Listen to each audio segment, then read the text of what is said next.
A change of wording on a renewal levy in November for the Boardman schools could mean a new school building without any additional taxes. The plan is to make a 5-year permanent improvement levy a continuing levy, meaning it would last forever, allowing the Boardman schools to borrow the money needed to replace the nearly 100-year-old Boardman Center Intermediate School.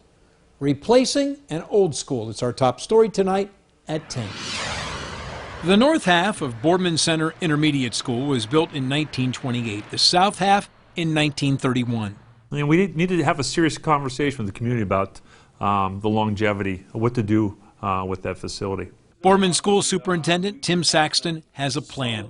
In the upcoming election, what for 35 years has been a permanent improvement levy generating $1.4 million a year and renewed every 5 years, voters will be asked to make the levy continuing, meaning the $1.4 million a year will last forever. But when a levy is only 5 years in a renewal period, they're only going to allow you to borrow against that 5-year window. But a continuing levy, that would give you a nice financial foundation if you want to do a large-scale project.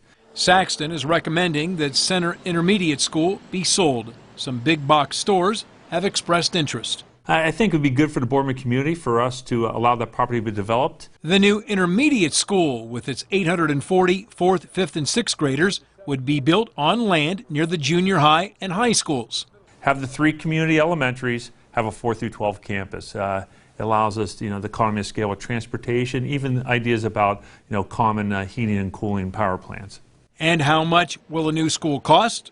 You're looking at about a $40 to $50 million project. If the levy is approved as continuing, the new building will be paid with borrowed money, 20% from the Ohio Facilities Construction Commission, and the sale of the old building.